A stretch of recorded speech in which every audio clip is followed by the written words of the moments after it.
Hello everyone.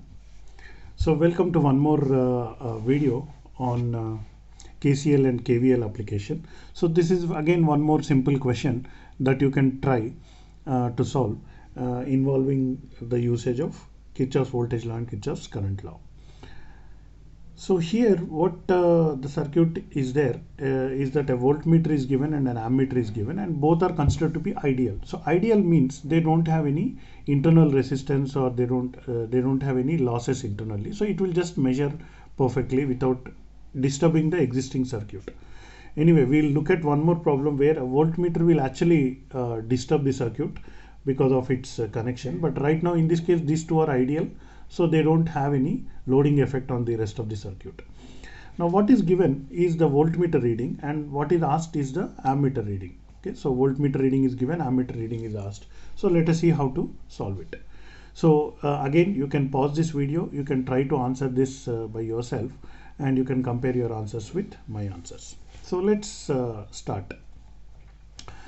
Now here the voltmeter reads 20 volts. So there is a 20 volts here, and this side it is plus and this side is minus. That means this is the higher potential and this is the lower potential, and the current goes from higher potential to lower potential. So I can find what is the current in the 8 ohms resistance. Okay, so what is the current in the 8 ohms resistance? In fact, let me not disturb this circuit. I'll just simply copy this circuit once again, and then we can do it. So I'll just copy it in a minute or in a second. Here we have it. So I have the circuit here which has 20 volts. Okay, so the current in this branch will be simply V by R. Okay, so simple 20 by 8. So let's do that. 20 divided by 8. So I'm getting 2.5 amperes. Okay, so that is the current coming from here. Next, the same current is flowing in the 12 ohm resistance. So it will have a voltage drop here. So simply multiplied by 12. So I'll get 30 volts of voltage drop here. So here I can again say 30 volts is my voltage drop. Okay, so plus minus. After that, the 2.5 amperes splits into two parallel paths. This is one path and this is the another path. Okay. So what is the current in this path versus this path we want to know. So here I can see I can apply the current division principle. Okay, so what I can do is the current will be inversely proportional to the amount of resistance. That means the path in which resistance is more, current will be less, and the path in which resistance is less, current will be more. So in order to get that, so simply in order to get the current in this branch, okay, so let's call this as I1. So in order to get the current I1, so I would simply say I1 equal to total current 2.5 multiplied by opposite branch resistance divided by sum of the total branch resistance. So 15 plus 5. So this calculation will give me the value of I1. Okay, so let me do that. So I have 2.5 multiplied by 30 divided by 30 plus 20, 50. So that is 50. So I'm getting 1.5 amperes. Okay, so here I can see that I1 is 1.5 amperes. So similarly, in this branch, simple KCL will tell me that 2.5 minus 1.5, 1 ampere will be flowing this way. So I can also see the voltage drop. So 1 ampere into 30, it will be 30 volts dropped here. Okay, so this side will be plus and this side will be minus. Similarly, here also you can see 15 plus 5 is 20. 20 into 1.5, again same 30 volts will be dropping here. Now the important thing that you need to note here is that we need to find the ammeter reading, and the current here is like this. But the ammeter is connected in such a way that its positive terminal is connected here and negative terminal connected here, and the current is entering the negative terminal. So in that case, the measurement of the ammeter will be negative. So it will be showing as a minus 1.5 amperes. So although current I1 is 1.5 amperes, ammeter reading, in other words, if it is a what you call this analog ammeter, it will be showing the needle will move towards the negative side, or if it is a digital ammeter, it will simply show in the display minus 1.5 amperes. Okay, so ammeter reading will be minus 1.5 amperes. Okay, so this is the final answer for our question. Okay. So I hope you understood this simple problem. So where a circuit is there with ideal voltage and ammeter, and then it is showing. Now just to what you call extend the discussion, I can actually reverse the problem. Okay, so let's do another problem here, and then say that if in previous problem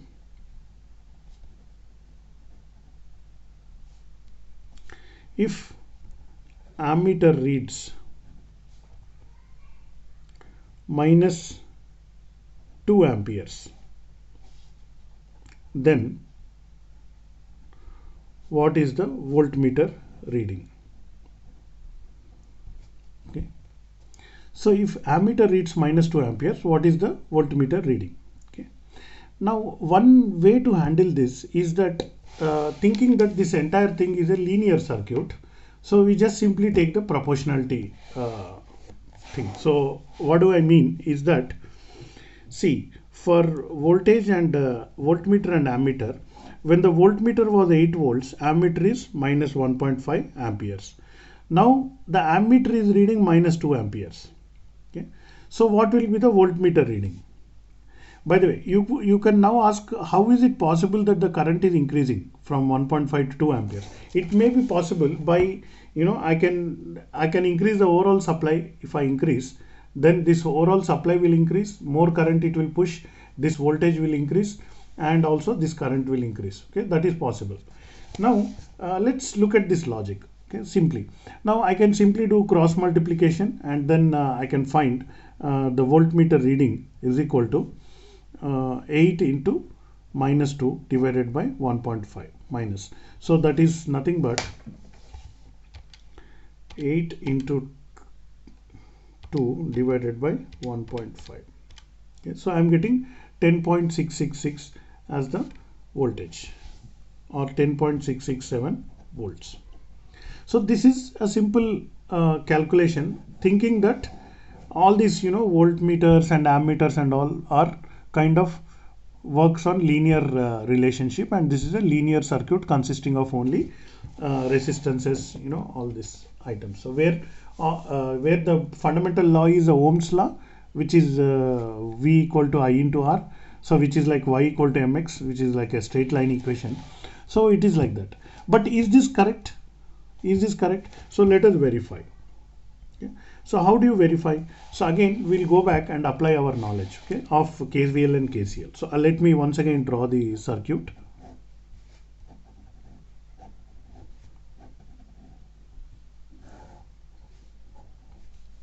So this is 8 ohms, this is 12 ohms, this is 15 ohms, 5 ohms, and 30 ohms. Now we have been given that current in this direction is 2 amperes, okay, because remember the minus sign was given for the current, minus 2, that means in this direction. Now if the current is in this direction, so here 15 plus 5 is 20, 20 into 2, so in this entire branch the voltage drop is 40 volts. Okay, so from point, so A, for example B, so voltage of A with respect to B is plus 40 volts. So using that knowledge, I can find the current in this branch. Okay, so what is the current in this branch? 40 divided by 30. Okay, so if I do 40 divided by 30, so I'm getting 1.3333. Okay, so the current in this branch is 1.333 and so on amperes. So therefore, what will be this total current? So 1.333 plus 2, so I'll be getting 3.3333 amperes of current. And the voltmeter is connected across the 8 ohms resistance. So now if I simply multiply this 3.33 into 8, I can get what is the voltmeter reading. So voltmeter reading will be 8 multiplied by 3.33333, which is equal to, let us see,